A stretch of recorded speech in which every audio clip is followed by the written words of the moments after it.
Shakti Seer 2. Namaste. What is love? Baby, don't hurt me. Baby, don't hurt me. No more. What is love? Is the question which I am talking about in this video. If you look at people's behavior, it's all driven by either love or a lack of love. For someone who is a hateful, mean person, as is the case with a majority of people in our Western world, our age anyway, people my age rather, not necessarily older people, but you know, them too.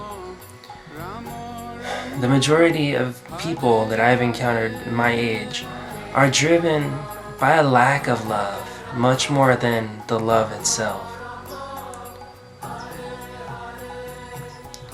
You know, some people are driven, or rather undriven, unmotivated, by apathy.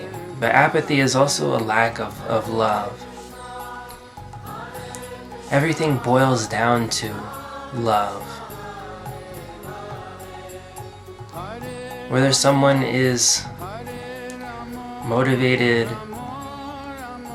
by a sense of compassion, excitement,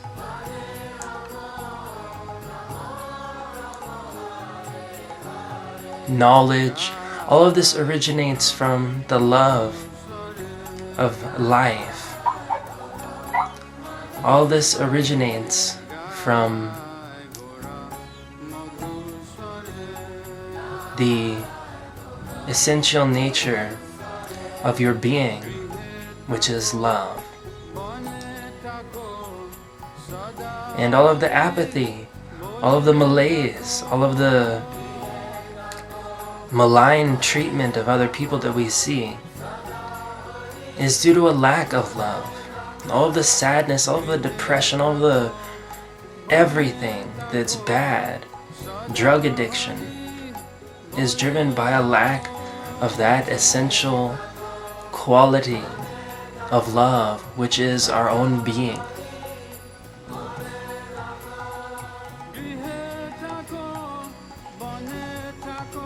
Love was there at the beginning, love is going to be there at the end, and love permeates the whole middle.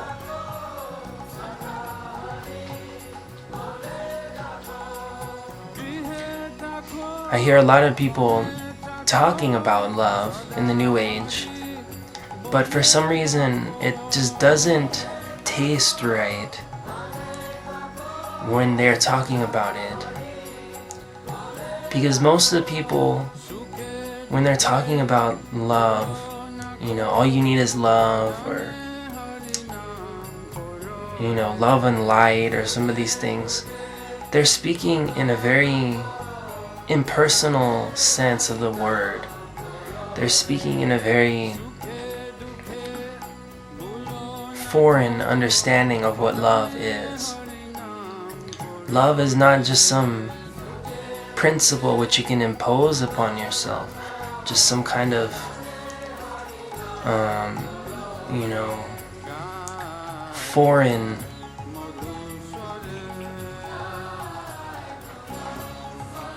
state of mind that you can impress upon yourself and then direct that at others.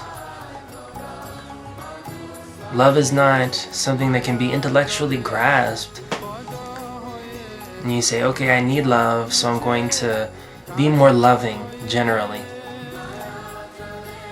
Love is not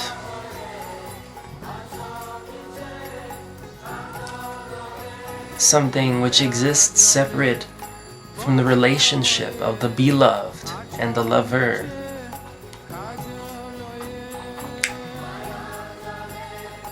In your own heart, there is a relationship of love between yourself and the Parabrahman,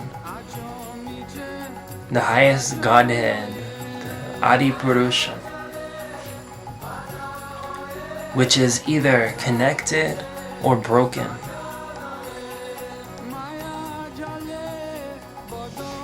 When that connection is there, love outpours naturally. But when it's broken, love is replaced by sense gratification, by the desire to lord it over the material world and to seek fulfillment from temporary pleasures of the senses. In that state of consciousness, someone is really unhappy, really unfulfilled,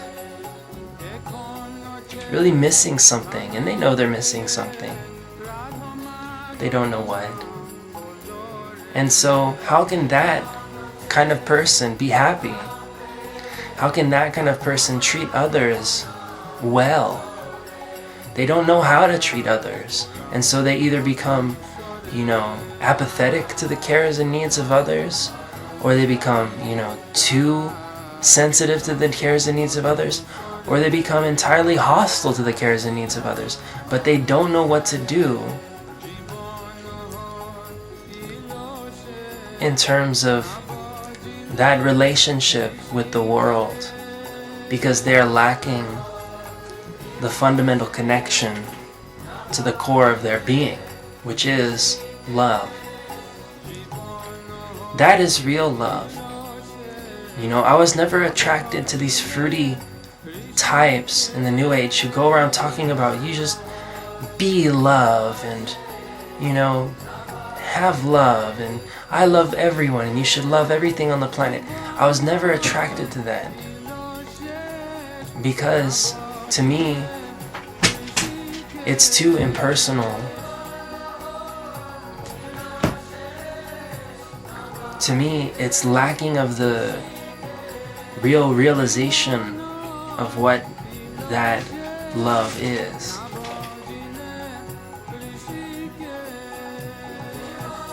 It's like it's trying to impose some kind of artificial idea of love upon itself.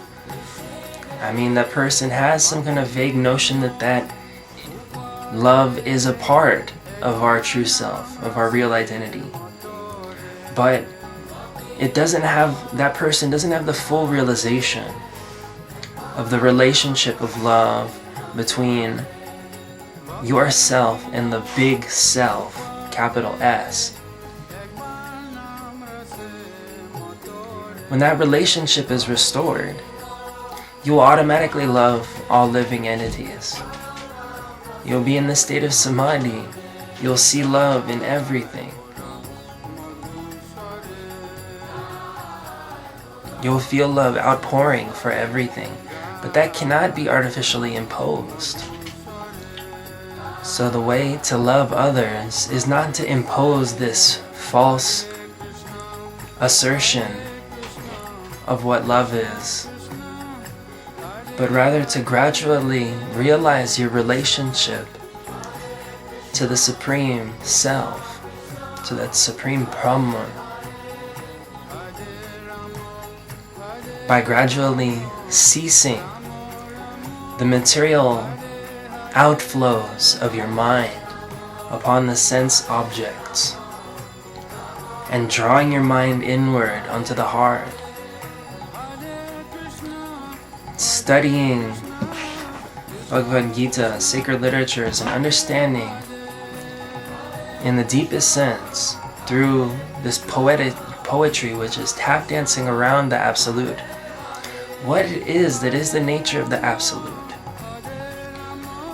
Through this method of knowledge, meditation, and austerities, tapasya, voluntarily denying sense gratification, voluntarily denying being associated with ideas of me, mine, and ownership in relation to the body.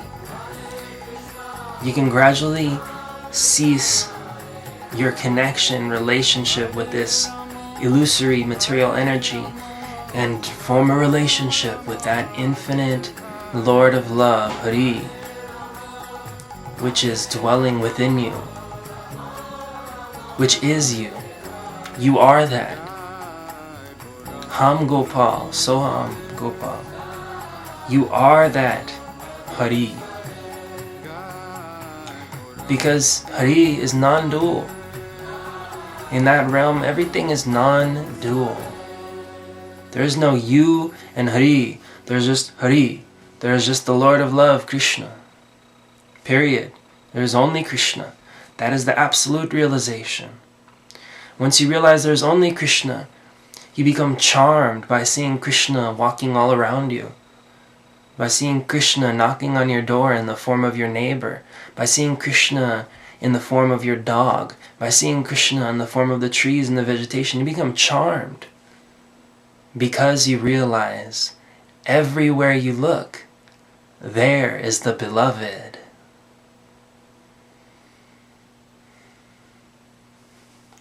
Hare Krishna. Gaur Premananda ki